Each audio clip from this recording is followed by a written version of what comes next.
my destiny.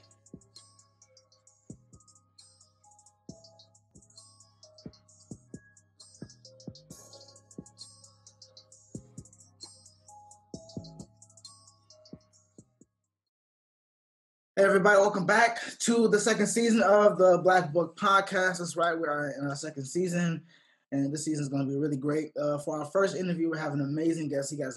This brother has an amazing, broad story that I heard before, just like a snippet of it, but I know I had to get him on the show so he can share this amazing story that he had. But without further ado, let me introduce Dr. John Aden. Please, Dr. Aden, man, can you just first off, just give us a little bit of a background information about yourself, and then we'll move into some real questions. Sure. So I hold a PhD, a doctorate in history from Indiana University, with a focus on Africa and Chinese history is my second field. I attended graduate school from 1993 through 2003, and during the course of that time, I was a CIC minority scholar. Basically, the CIC is the Committee on Institutional Cooperation. I was a minority graduate fellow for the CIC for 5 years. So I had a 5-year full ride to grad school, and I pursued history as my doctorate with that degree. And along the way, I won a bunch of other awards and whatnot. I mean, obviously, I'm not bragging about myself. I kind of stand on the shoulders of giants, and they're the ones who kind of helped me, to grow into the fullness of that. But I was also a Fulbright dissertation field research fellow to the Republic of Mali in 1998. That's probably the most prestigious award I've won. 6,500 other graduate students I beat out for that award. So I wrote, 82 drafts of my 2-page proposal, and then I had to go in front of a committee. So it was a tough, haul, but I managed that. Wait, you said you wrote 82 drafts? 82 drafts. I started a year and a half early. Oh, yeah. Okay. Yeah, me and my thesis advisor, we just worked on it. He was like, you need to apply for a Fulbright. I was like, okay.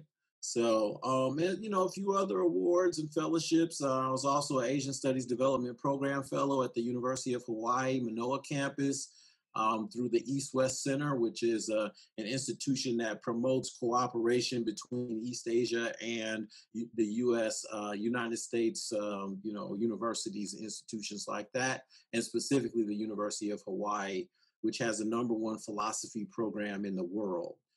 So I spent, a summer, I spent 6 weeks out in Hawaii for that fellowship. And then I'm also a Beijing University China Field Seminar Fellow. So I spent a month in mainland China traveling with a group of scholars. So I have a few feathers in the cap.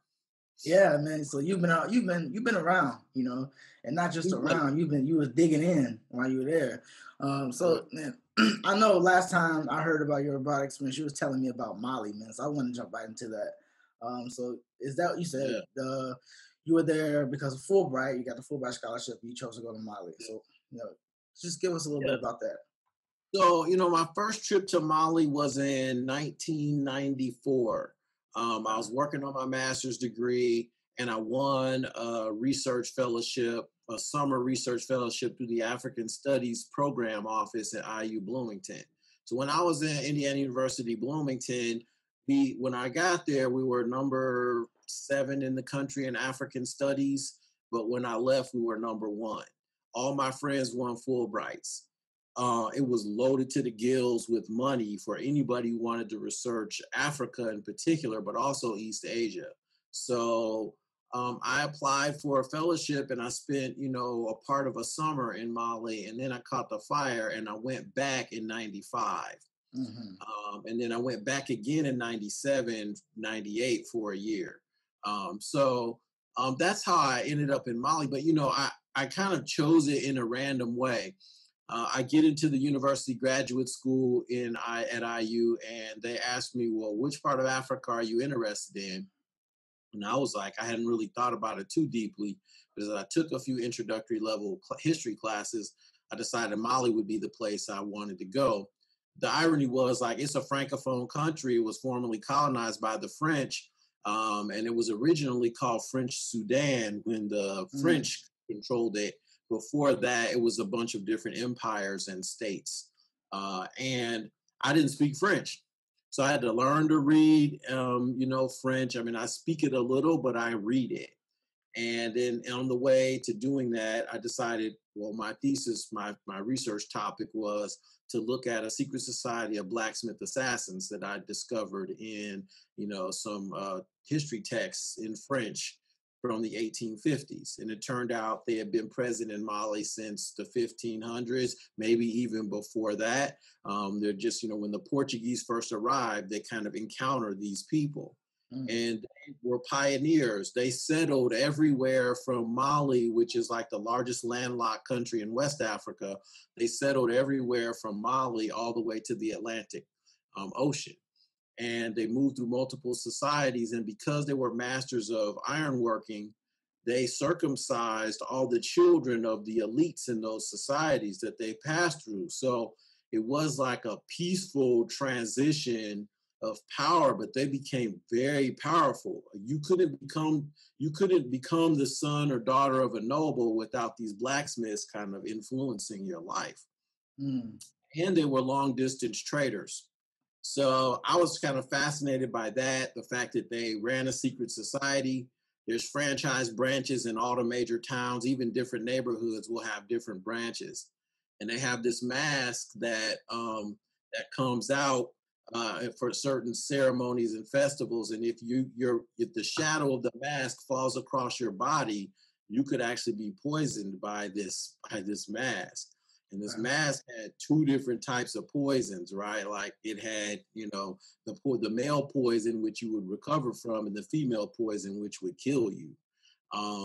So anyway, long story short, like I ended up interviewing 300 iron workers while I was there in my Fulbright year with the help of my research assistant, a brother named Omar, who was from that society. So I learned a ton. But in the process, I became fluent in Bamana, which is a tonal language. It's a Bantu language. It's spoken by about 25 million people across 9 West African nation states. And it's the mother language. It's the parent language for all these other ones. So if you think about it, Bamana, and then you have, Kasonke, Jula, Minyanka, Mandinka, Malinke. These are all their languages. And I was hearing all these, but I spoke the parent one. How long did it take you to, to understand the language, like, become fluent, basically? Well, I studied it for 8 years. That's how I kind of put it. But okay. I took 2 years worth of classes at IU, and then I applied. I won 2 U.S. Department of Education Foreign Language Area Studies fellowships. There's a mouthful, but they call them FLAS for short.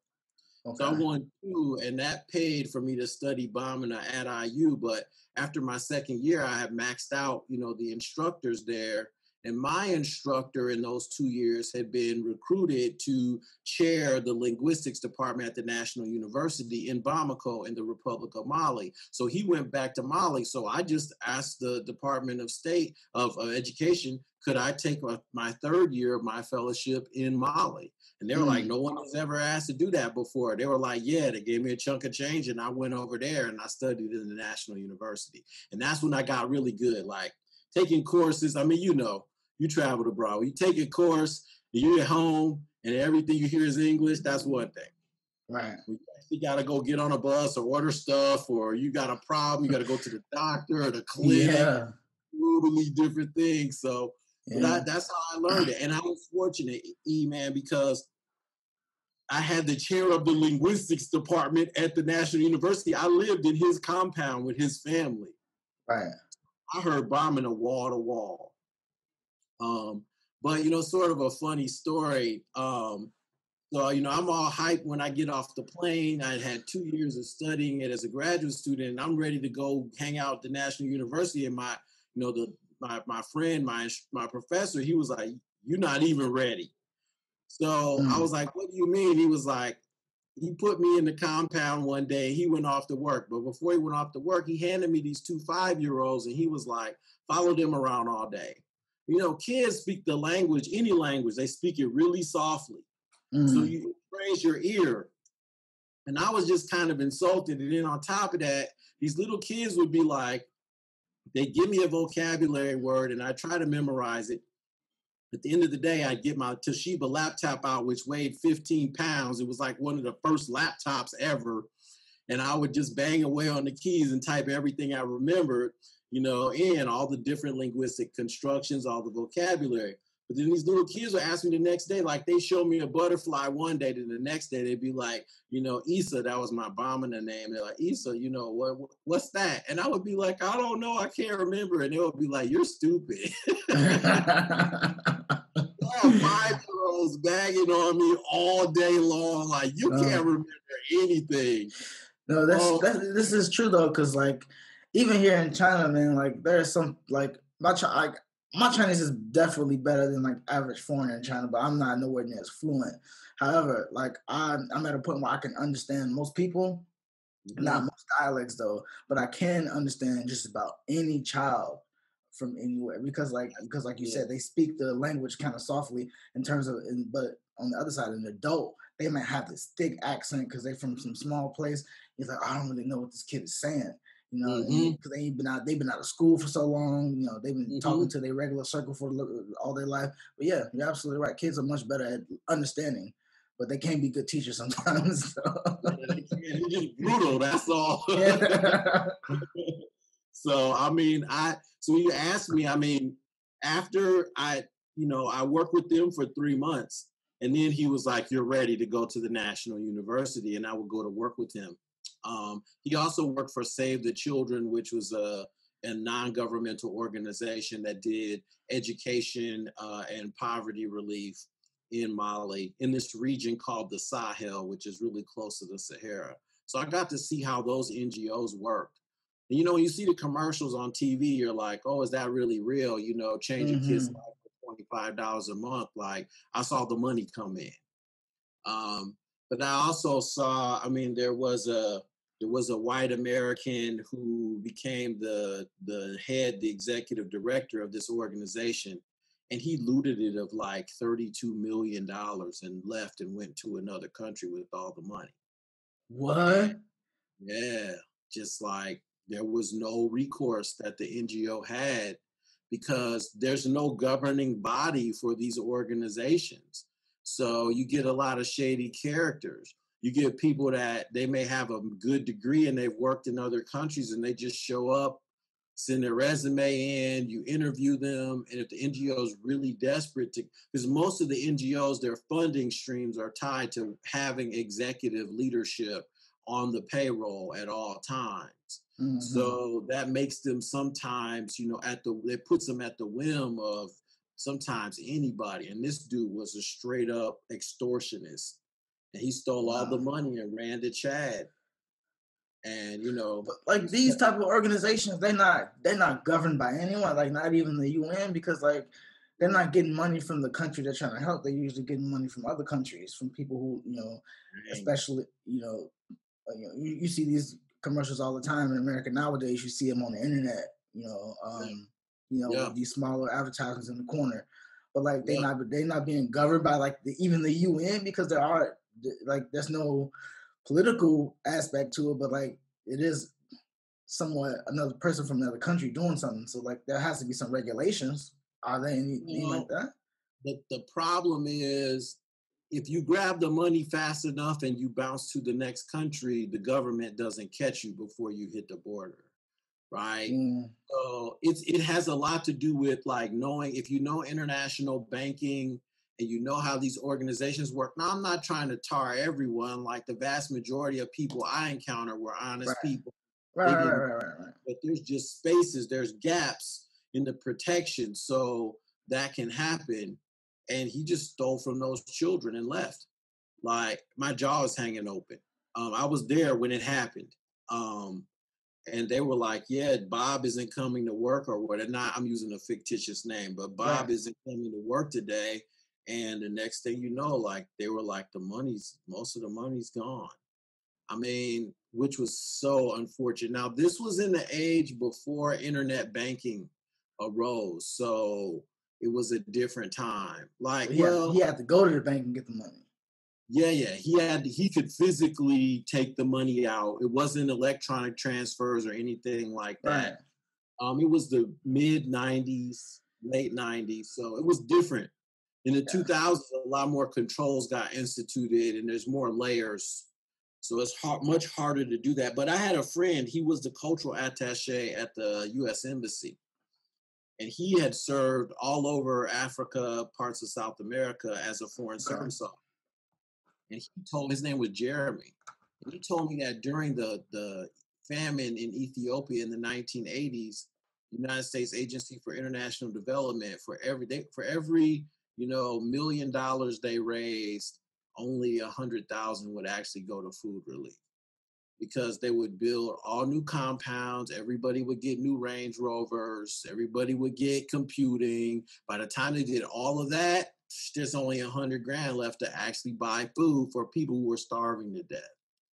And they were starving because of colonial policies in other East African nations that had created desertification, right? So they had basically damaged the environment by cash cropping the same crops over and over and over again.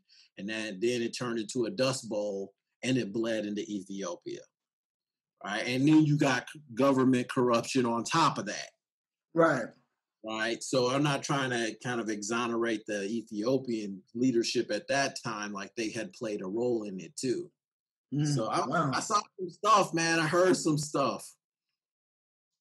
Yeah, dude. See, this is why I had to get you on, because I remember we were talking about this way before. You were saying something about you were house sitting for someone in Mali. I can't remember the exact details. You mind going over that? Yeah. So a few things happened while I was in Mali, right? In 1998, just to take people back, because over 20 years ago, in 1998, the Lewinsky scandal happened. But before it happened, the Clinton team, Bill Clinton, visited West Africa. He didn't visit Mali, but he visited Ghana. And all of the embassies and consulates in that part of West Africa kind of went into this other mode, because if people needed to transfer to the embassies in the countries he was going to visit, then they had to move. And security ramped up, like I saw all of that. The other thing that happened, Eric, man, in 98 was Osama bin Laden bombed the U.S. embassies in Kenya and Tanzania. And so all the embassies around the world, but especially in Africa, went on heightened security protocols. And I saw all of that. Like, I actually saw bin Laden's wanted poster. I'll tell you about the house sitting in a second. I saw bin Laden's wanted poster 3 years before 9/11 happened. So, like, I'll never forget it. I remember the Marines walking out of the embassy. They walked out of the back door and they had to walk across a small street where the motor pool for the embassy was, and not right next to the motor pool was a giant bulletin board. And I was married at the time. Me and my spouse, well, we walked over there and they opened up the case and they put this poster in it and they tacked it down, and we read it. It was all in French and English, and it was like, wanted dead or alive, 25 billiard French West African francs, Osama bin Laden. And we're looking at the picture. So 3 years later, when the Twin Towers got hit in New York, I remember, like, I was looking at the TV and they were like, Osama bin Laden has claimed responsibility for this. My jaw just dropped over. But house sitting. So the U.S., the Foreign Service is this really unique space. And in East Asia, it has a whole separate set of kind of perks, because everyone who's a member is considered a part of the Chrysanthemum Club, because they speak East Asian languages and they're really difficult to learn, right? So you have to speak them at such a level of cultural fluency. It's a rare group of people who can do that. But in West Africa, whenever the embassy workers would go on leave, or State Department people would go on leave, they would find a house sitter for their, cribs for a month. So in this case, I got the house sit twice. I got the house sit for the director of human resources, for a month, because in the European system, like your leave or vacation is a month, and it's contiguous. Like you can't break it up. So embassy workers would they would fly home. They would go shop at Sam's Club for a week. They buy everything they wanted to have in their pantries, or in French it's called magasin, for a year. And then they would ship it to the nearest military base, and the military would fly it to their country, right? And then drop it off at their house and help them unpack it. And so I got to see that process when I house sat for the director of HR. And then after that, there was a doctor who ran the U.S. Embassy Health Unit. Her name was Dr. Athena Mundalexis. I'll never forget her. She was really talented as a doctor. She's an American, Greek American. So I house sat for her for 30 days too. So out of the 12 months I was in country, 2 of the months I got to house sit. Right. The other 10 months I had a flat, and it was dope. It was a 3-story flat, and I had the second and the third story, and it overlooked the Niger. I saw mountains crashing into the ocean. Into the Niger River. It was just deep. But yeah, so I house sat, and while I was house sitting for the HR director, there was a really interesting character named Bamana Sissoko. I don't know if this is a story I told, but so Bamana Sissoko had worked at a Dubai oil bank, and then in the United Arab Emirates, and then one day he just disappeared, and millions of dollars disappeared, maybe almost $1 billion by some estimates disappeared from this bank. And then he shows up in the Republic of Mali. He's a Malian citizen. And he just starts buying people Range Rovers, Mercedes Benz, you name it. He's buying it. He's buying hotels, properties, building hotels. And so I lived across the street from him. And he had 2 American missionaries, former special services, they special forces. They were former SEALs. These dudes were huge, and they were just armed to the gills everywhere. And the Hummer was like the new vehicle then. I know I'm dating myself, but Hummer was like brand new. And so they had a Hummer, a candy apple red Hummer that was his. And they, every morning he would come out of the house, and there was a line in Islam, in the Muslim world. One of the 5 pillars of Islam is that you give alms to the poor. And so every morning when he'd come out of his house, he would just give money to the poor. And there was like a line like 6 blocks long, and he would give everybody money before he went to work.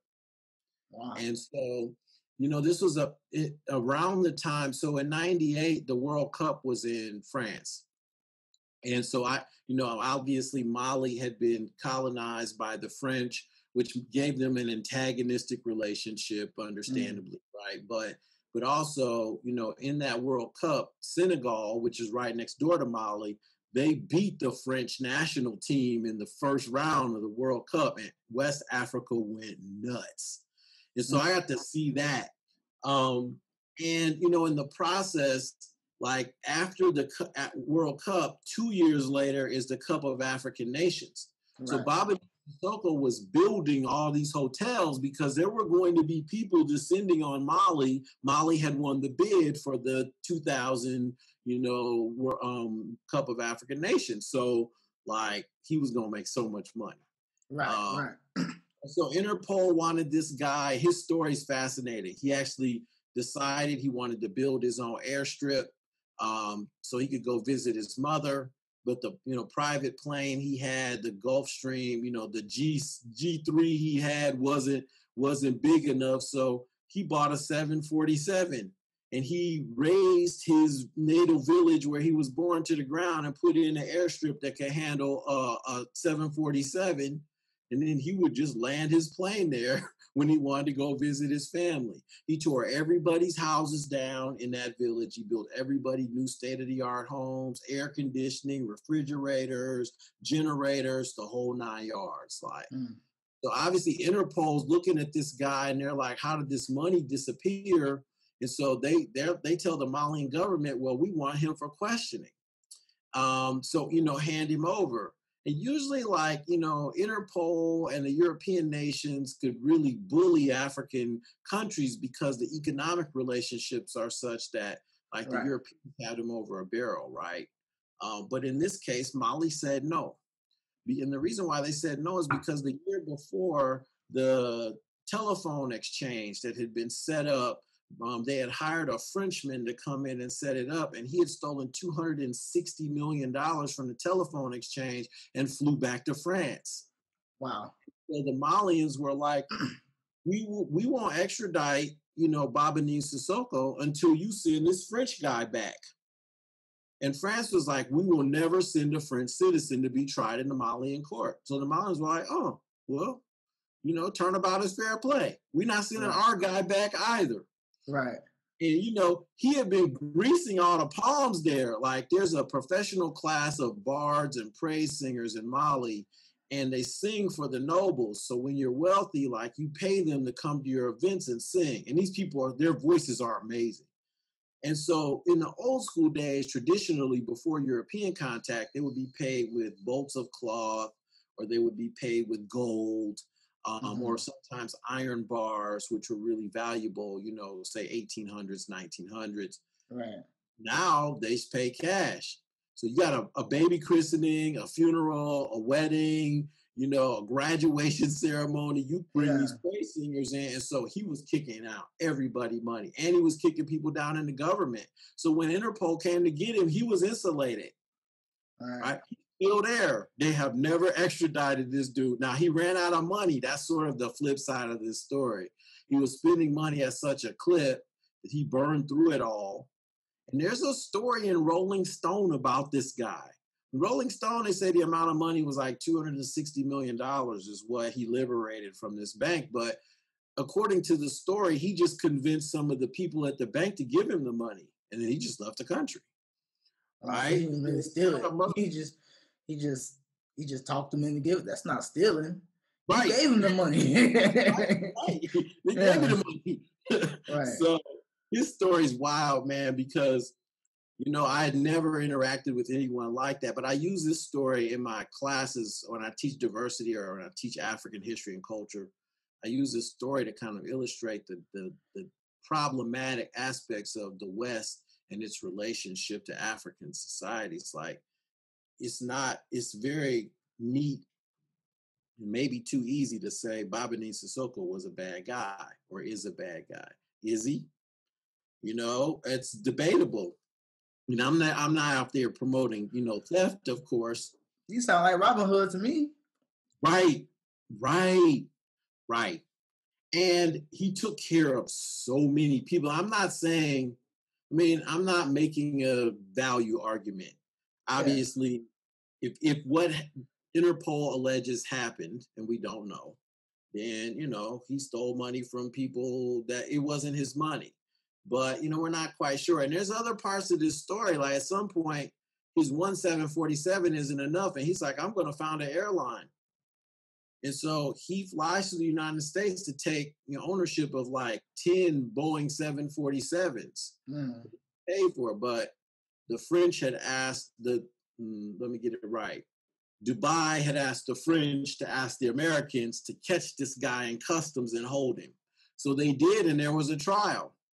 And one of my good friends in grad school, who's older than me, teaches at State University of New York, Cortland. He was his translator. He's from that culture. He's Malian. Okay. And so he was telling me every day after court what happened. And I was like, he's translating for me. I was like, this is deep. So the U.S. impounded his planes. He had a helicopter, but they allowed him to leave the country. So he flew back to Mali, and Interpol's never been able to get him since. So That's a really fascinating look at it. And sometimes I feel like 6 degrees of separation, right? Like, this is a really powerful dude in his society. And now, even though he spent all the money, all the people he kicked money down to, they pay him. Right. They reciprocate. So he'll never be arrested. He did. He did what he could at the time. So now people have to pay him his respects. It ain't like he just walked over people. He did right by his country and his people. Sounds like a good guy to me. But man, I want to move on slightly. You were in Mali. You also went to some other places. And you were doing this this isn't what we like to call like modern day. This was before the 2000s, stuff like this. Where like doing this type of work, going abroad, especially for Americans, was not very common, especially for Black Americans. Uh-oh. Rose. Yeah, I think I'm back now. Okay, yeah, you're back now. I can hear you, but you're not moving. But it'll catch up. Yeah. What's the last thing you heard? You just said going abroad was not, and I assumed you were going to say like it is now, or it was not as easy. Yeah. So like going abroad, especially for Americans or Black Americans, back in the time where you were in Mali, was like not a very common thing, right? It's not something you hear about all the time. That's right. And so I think for a lot of people during those times, I was pretty young when you were there, so I would have no idea. But my assumption would be that that you were like sort of maybe the cream of the crop, and after you got back, you could probably just about do anything you wanted to do, especially if you picked up on skills that you couldn't pick up on America.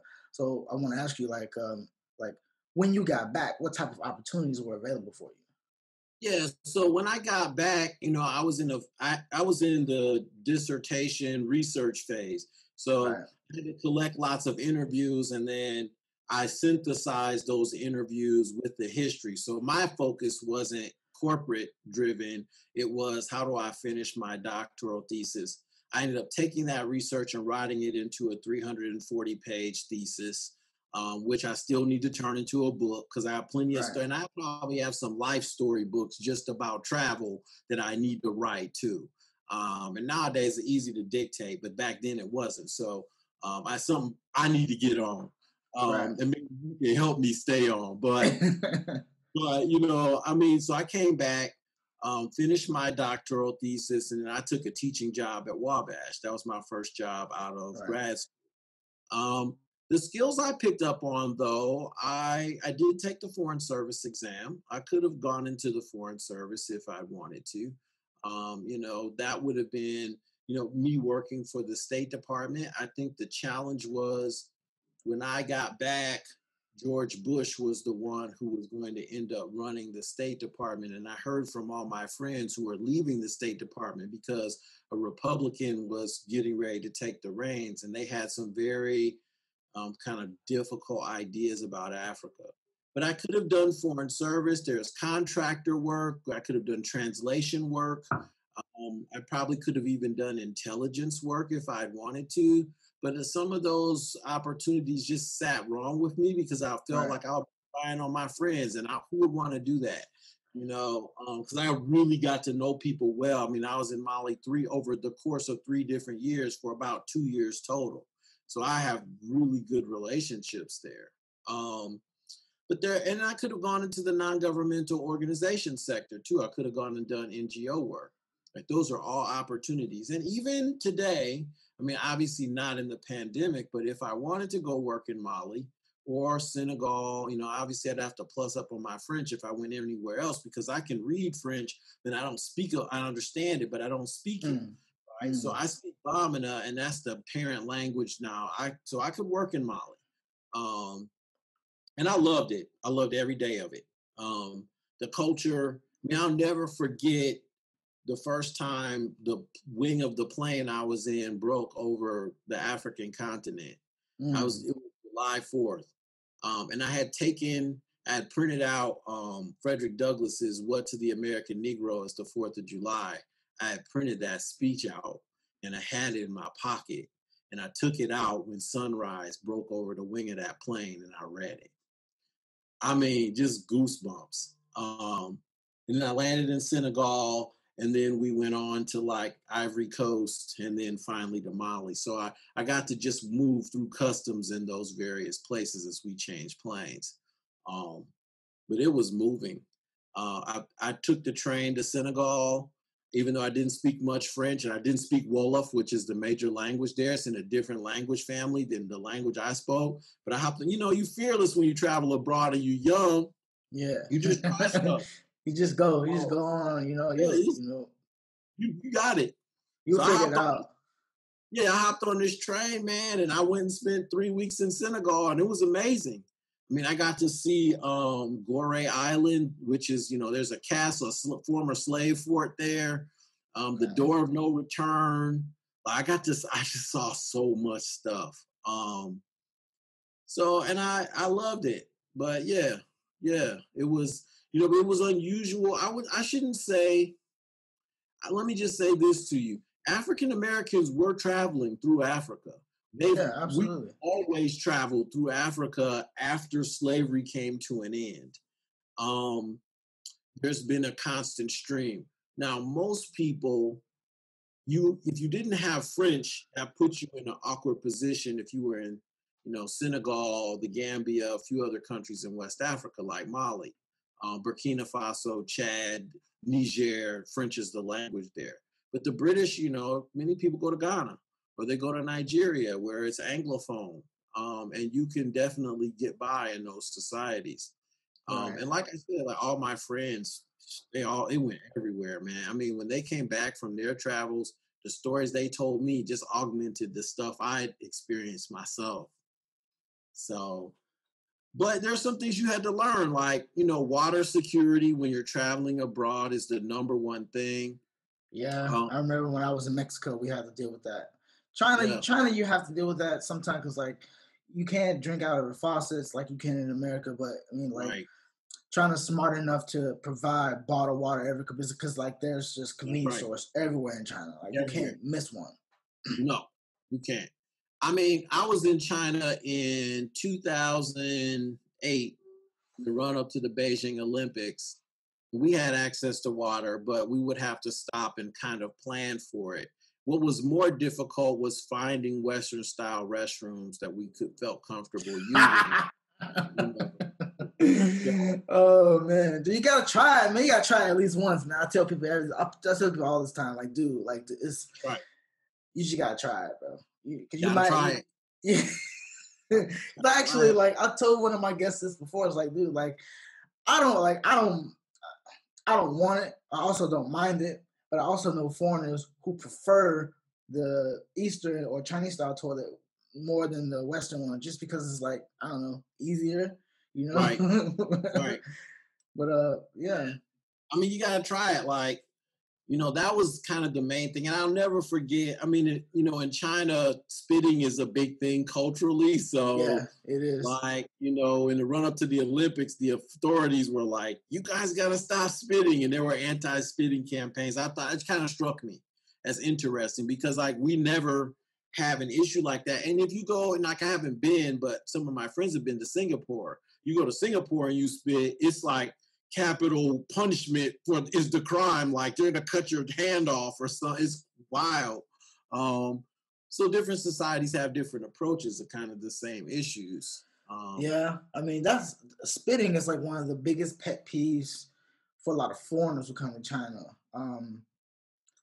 Because like I guess in Western countries, like obviously we know what spitting is. There are people who spit, and like I've never been in a situation in America where someone's spitting and someone's going, oh my God, you're spitting. But then Right. you come to China, it's like if you're walking outside, you might hear one, and then 3 seconds later, somebody else, and then somebody else. It's like because there's so many people, Right. there's so many people. But Right.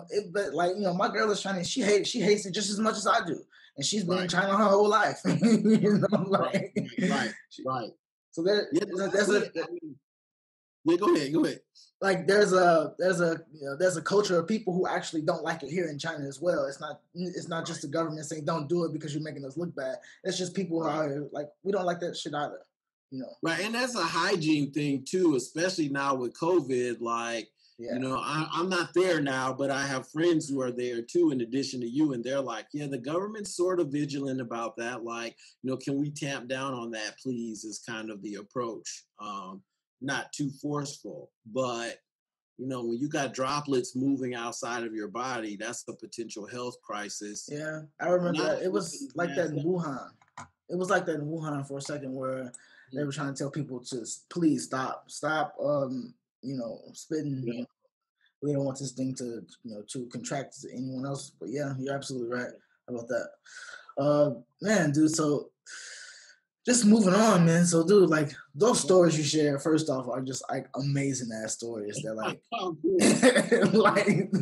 like I don't think you'll hear that shit anywhere else, man. Like, dude, like, I need to write it down. I need to do a travel blog. It's something I've been wanting to do, not a blog, a vlog. I really want to do a travel blog at some point, but COVID's got to end, and I got to figure out how to extricate myself, from daily work. And I got a few plans for that, so which you know about. But yeah, man, I'm glad you appreciate them. I love talking about travel. It's incredible. Yeah. So like I want because you're my first guest to like actually like have experience in Africa. I mean, I've had an African person on the show before, but we didn't really talk about Africa. But I want to get perspective of someone who's not born in Africa. You spend time in Africa, so like one thing is like you were there in a time where like maybe because I was young.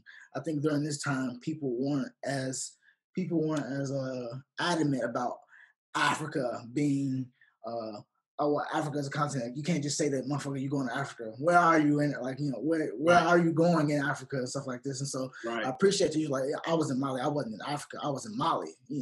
Because that's a totally different thing. People get to actually go and look at what does Mali look like when you say those things.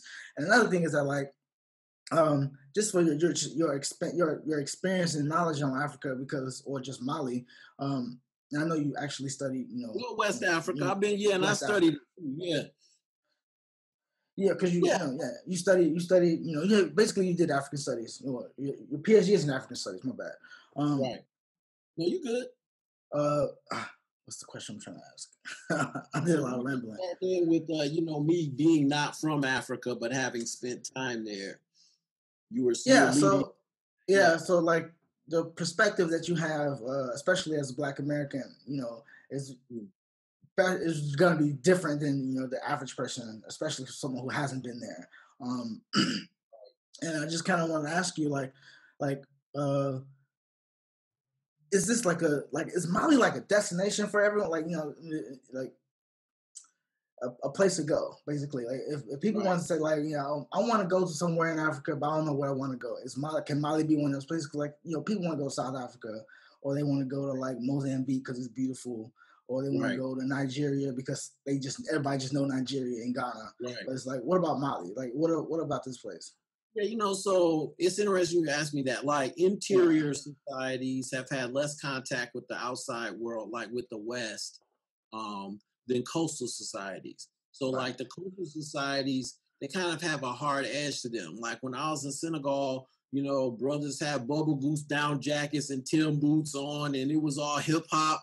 Like they had absorbed these cultures and African cultures absorb and like transmogrify, use a big word, like, other cultures. And they've been doing it for millennia. So like, is Mali a destination? It does have some important destinations. I mean, if you're going to visit Mali, you need to go to Bamako. Definitely, that's the capital city. You can't get there really without going through Bamako. And I would definitely go to Ségou, which is a colonial administrative town.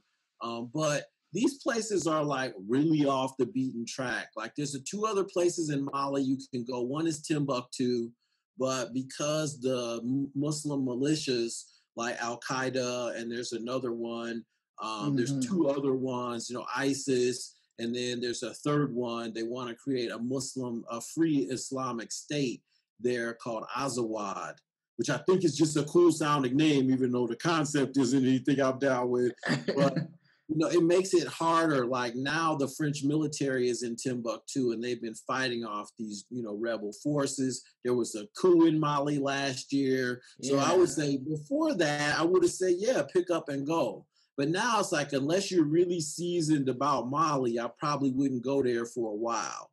Okay. But here's the irony. The irony is, in Mali, like everybody's related by blood or marriage or joking cousin relationship. So if your last name, like if the Charleses and the Adens have this ancient relationship with one another, then I can prank you. I can come into your crib, drink all your milk, put the carton in the middle of the floor and leave the door cracked and go on about my business. And when you come home, you see that carton, you just got. right? Wow. And so Okay. joking relationship what it means though, Eric, in real practical terms is that like civil wars never last that long in West Africa because everybody's related to everybody else. And your joking cousin, like you have an obligation to help your joking cousin. Like if I saw you, we joking cousins, and this ain't never gonna happen to you. But if you getting beat down in the street in Bamako and I see that, I'm gonna drop what I got and fly to your aid. It's gonna be me and you back to back.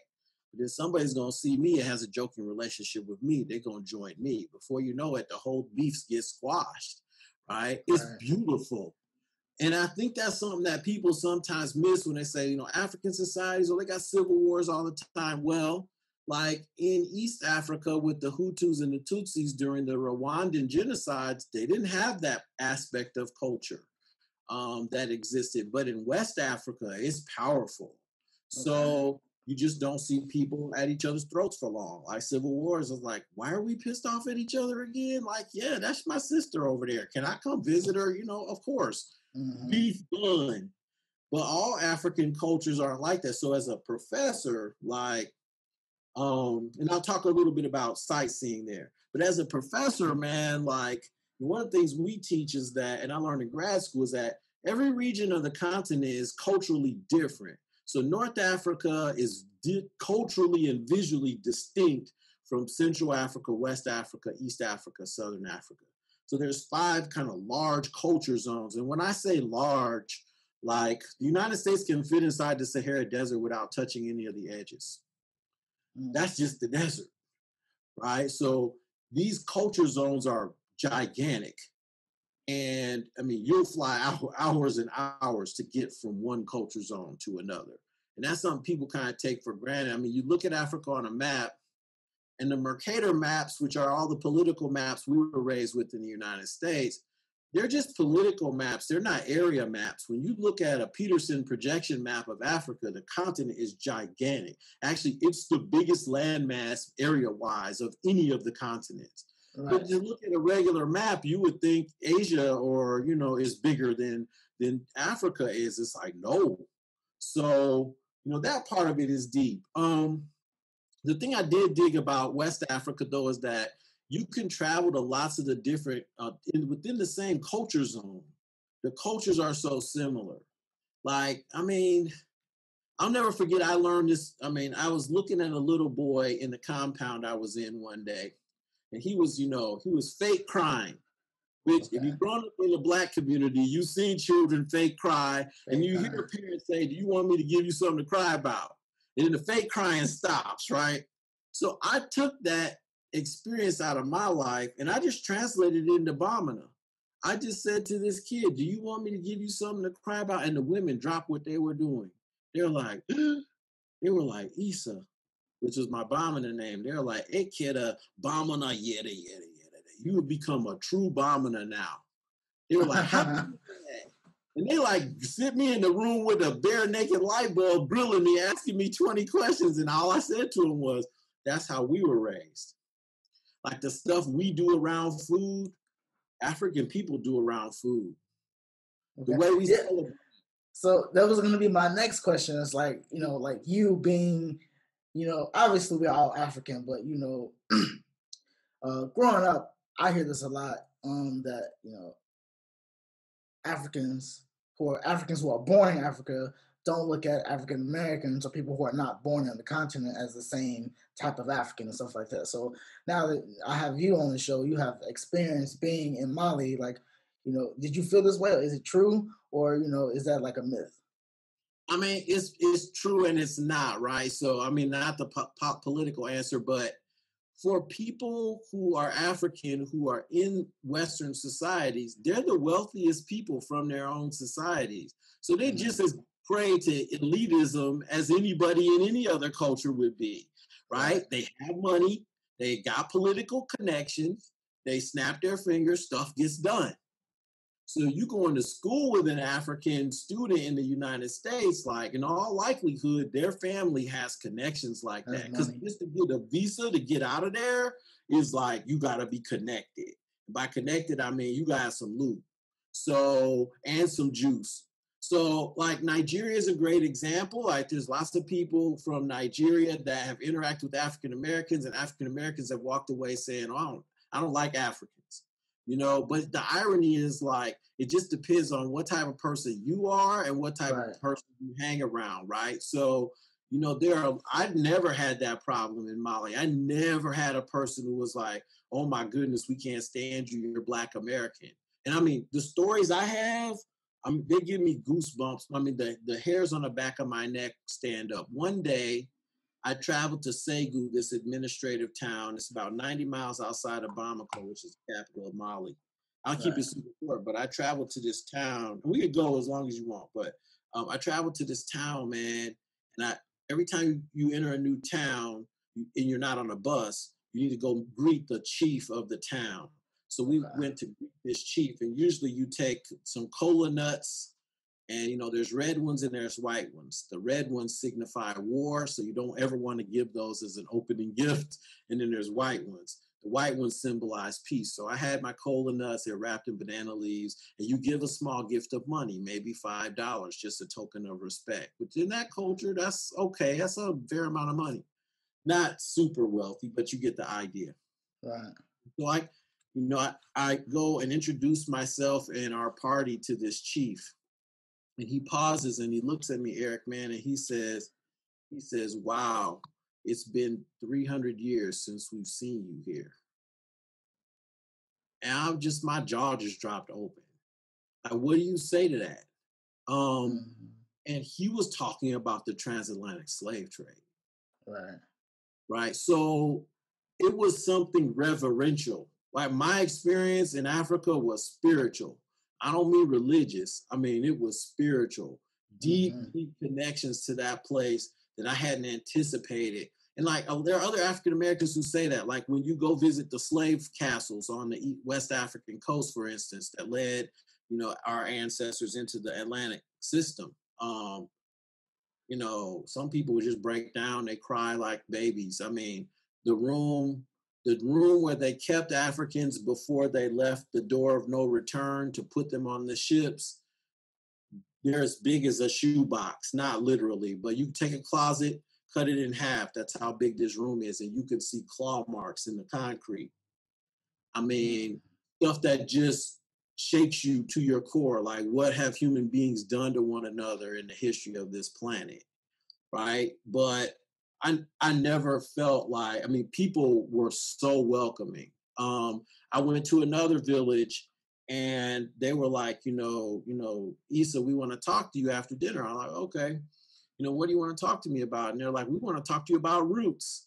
And I was like, you mean the Alex Haley documentary series, right? From the 1980s that changed America? It was 1979, I think. Super long time ago. I was only 9 years old, right? But my parents made us watch it. So, and Haley was the biographer for Malcolm X. Right. And he was an FBI informant, totally separate discussion. He informed on Malcolm all the time, which means I don't like him so much. But they were like, we want to talk to you about roots. I was like, really? They're like, yeah. And they just saw the look on my face. They were like, you don't believe us. And I was like, I couldn't say anything. So they said, come with us. So they took me around the back of this village to this shed. They took the padlock off of this door and they pulled the TV out and they hooked it to a car battery, and I could watch Canal 5, which is Channel 5 in Paris, in France. And they watched the international news every night on the edge of the Sahara. After that, I stopped assuming I knew what African people could or couldn't do, what resources they had access to or lacked. Right, I just started realizing I'd made some assumptions about the continent and where I was on it, and I wasn't in the city.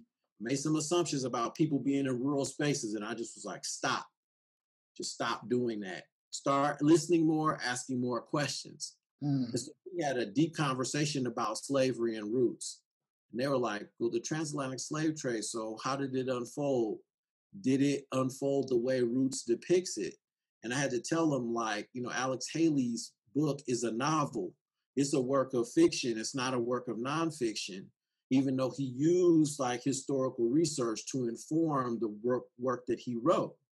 So, and his ancestors are woven throughout it, but it's not a historical narrative. right? And there's some things he shows. He shows white Europeans kidnapping Africans and dragging them into the transatlantic slave trade. That's not what happened. Europeans couldn't leave the coast in African history until 1905 when quinine was discovered as a prophylaxis for malaria.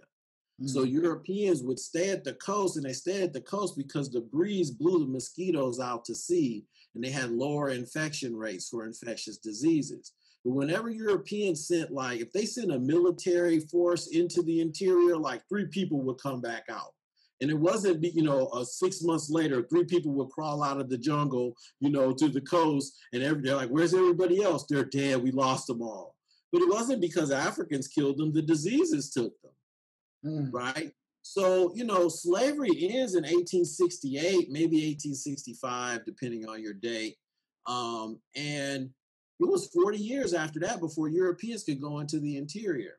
So when Alex Haley depicts like Europeans kidnapping Africans, that's not historically accurate. It's actually Africans who are incentivized to go into the interior and kidnap other Africans from other ethnic groups. And they're incentivized because the African kingdoms at the coast, Eric, like they had to deal with these middlemen and middlewomen from the interior. They controlled all the trade. They controlled like oranges, like citrus fruit was one way that if you lived on the coast anywhere, you had to eat citrus fruit because if you didn't, you get scurvy and these other, bone deficiency disease, vitamin deficiency diseases. Well, the middle people in the interior controlled all of that, and they controlled the gold fields. There's 3 massive gold fields in West African history. One is called Bambouk, and the other one's called Beret, and I can't think of the third one. And they discovered another one in 2003. That's massive. When I say massive, I'm like horizon line to horizon line to horizon line gold, right? And so when the Europeans show up at the coast and they're like, here, we got these fancy new guns. Why don't you go kidnap some people? And they give the guns to the coastal African elites. The elites are like, we'll be right back. Because they saw they could change their financial position in relationship to these, controllers in the interior. Right. So, I love talking about African history because it's so complex. But what that means to answer your question is that like a lot of the people I met, they were like, welcome back. It was like a seamless transition. And they could see in the ways, some of the ways I carried myself matched the ways that they've carried themselves for millennia. Yeah. So, but there are people on the coast. There are, I've run into people. I hate to kind of pick on Nigerians, but they're kind of the ones that have the most global reputation. But, people need to keep in mind 2 things. They're the most populous country in Africa, right, which they've been urbanized for the longest. So they're the hardest in a way, like people in urban environments are hard, like in the States, Chicago people, Philly, LA, like they just got an edge to them that people from rural spaces don't have, right? Exactly. So that's what you got to keep in mind. I ran into Nigerians who are like, your people were enslaved. And I would be like, shut up, I know your history too, because it's my history. Your people were enslaved. And then, but in some cases they will say, not in my lineage, and they're right. And they can actually go back 1,000 years, 2,000 years worth of genealogy. They know people in their family weren't enslaved. Sometimes there were ethnic groups that warred against one another, and the penalty was they would, enslave the people they caught, and sometimes they would murder them after a certain period of time had elapsed. Like that's a theme that's covered in Chinua Achebe's Nobel Prize winning Things Fall Apart. He talks about, so it's like, but it takes all kinds, but I will say this, once you learn an African language, all things change. Like if people wanted to disrespect me before, and I saw this firsthand. I would go into the market to bargain for, vegetables and fruit and stuff, and even meat or whatnot. Man, people would look at me and they saw my skin tone, the way I carried myself. They're like, oh, he's not from here. They didn't realize I could talk for an hour and 45 minutes in Bamana before they realized I wasn't a native speaker. Right? So to be able to talk that long, once I opened my mouth, Then I start bargaining for the vegetables or whatever it is. And there were different prices. It's like there's a French price. That's the highest price you could pay for anything because the French had colonized Mali. So the Malians are, punishing the French for all the stuff they did, right? Right. So like, you're going to pay the most. And then beneath that is like the other Europeans price, like non-French Europeans. They pay a little less. And there's the Americans. People really dig Americans in Mali. So, hey, we're going to get an even better price. And then there's the African-American price.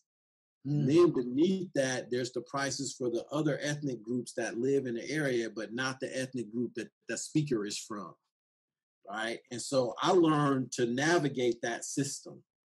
And so they would give me the African-American price because I'd make them laugh. I had the whole 9 yards. And once you can speak the language, the culture just opens up to you. Right. And people don't treat you like you're an outsider. Okay. Now, there's some people from the coast, they look at African Americans and they're like, what have you done with all the opportunities America's presented you?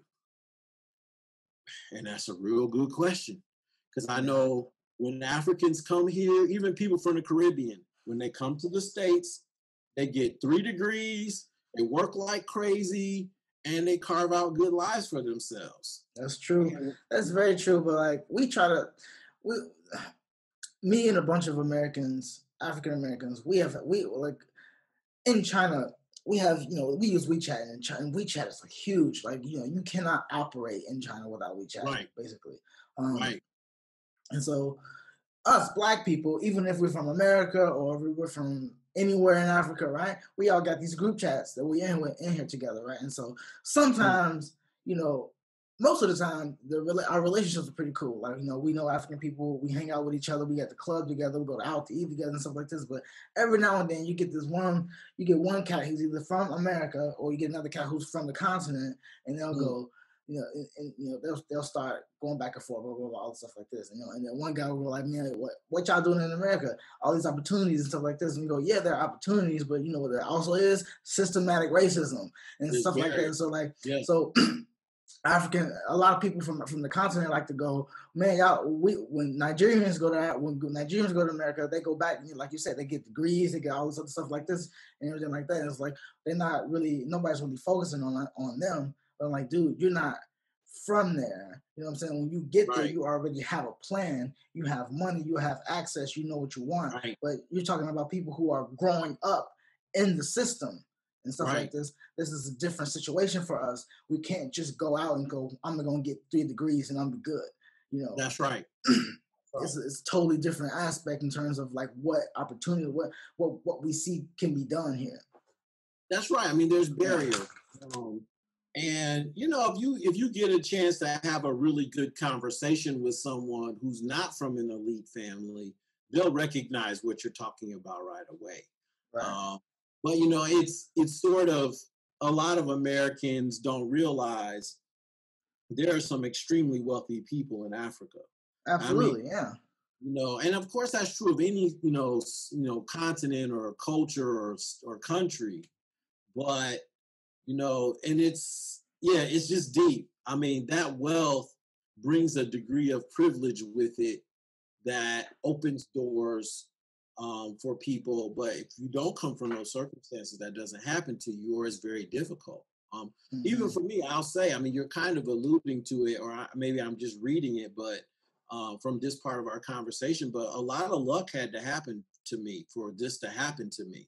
I mean, my parents, my dad, was a seminary and trained minister. He went to college.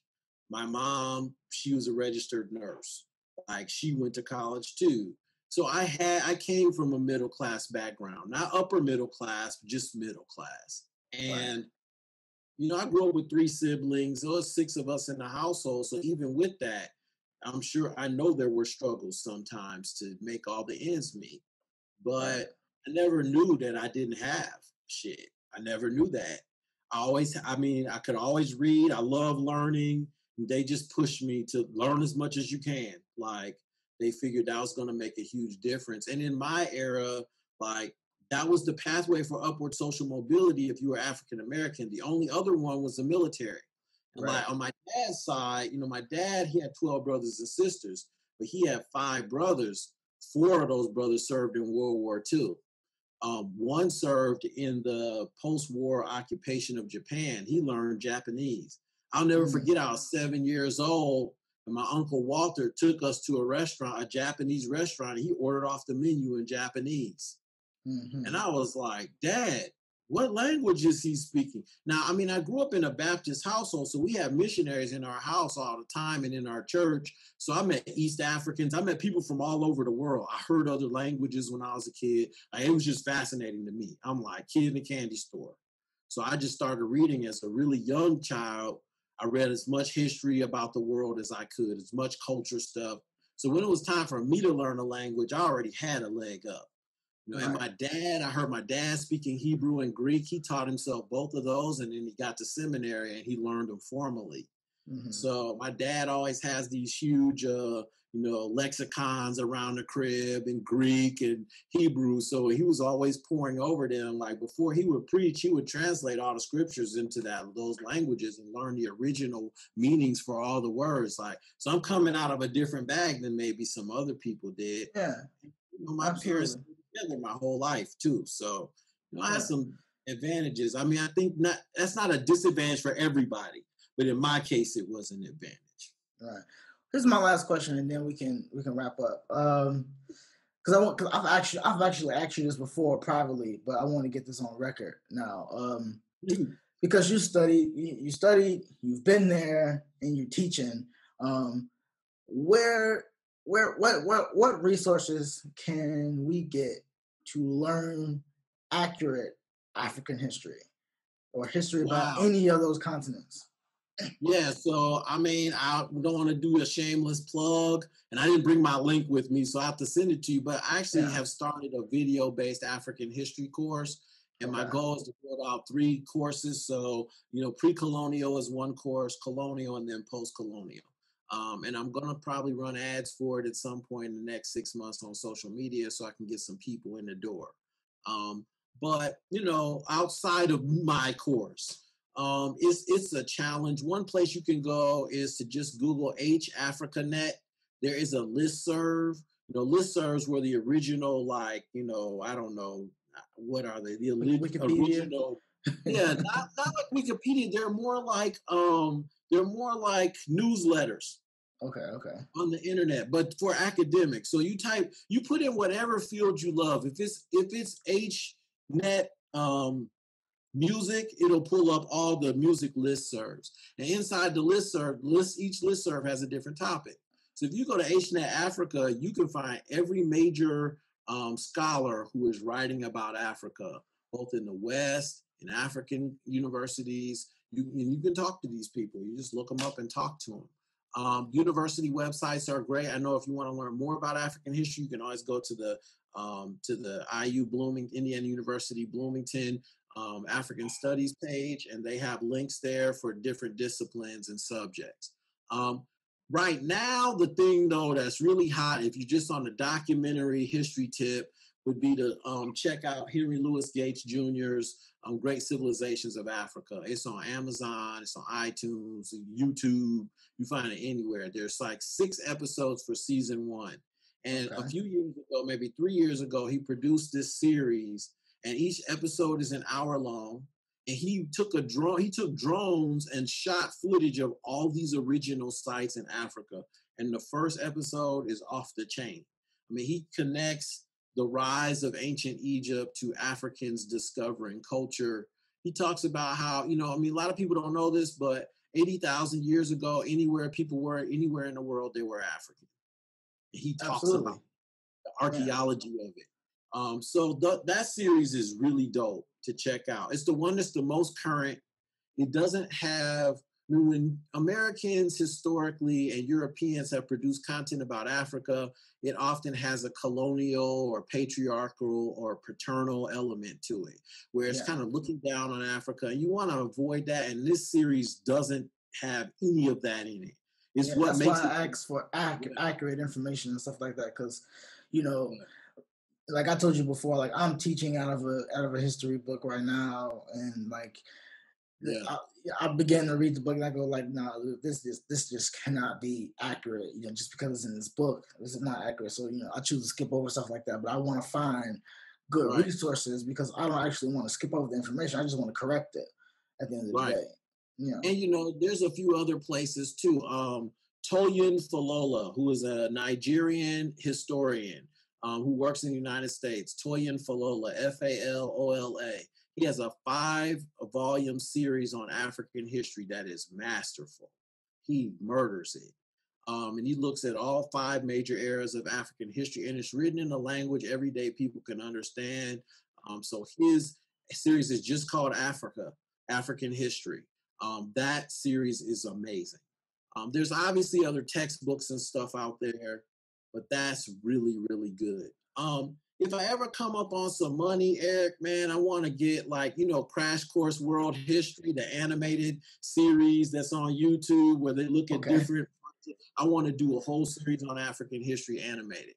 Yeah. And the company that makes the animations, they are located in Indianapolis. So at some point, if I get, a few $1,000s, I'm going to commission them. We'll do an entire series on Africa. I'll do it the way I know it needs to be done. And that'll be just to put on the internet and have accessible for everyday people. Absolutely. And man, dude, yeah, no need to call your plug shameless, dude, because I always try to get my guests, put themselves out there. So man, anything you want to put out there about, because I know you got these courses, so you can, let us know Yeah. what they are, and what you do for them. Yeah, definitely. I mean, I got a course now that I'm launching right now. It's the African American History course. I'm going to do a national pre-launch for that. My goal is to do a course on Chinese philosophy. I'm going to do another one on Chinese history, like just life plans. If I get 7 or 8 out there, I'll be able to retire. So I'll keep you apprised of all those links when you can add them to the show notes if you want to. Um, yeah. Absolutely.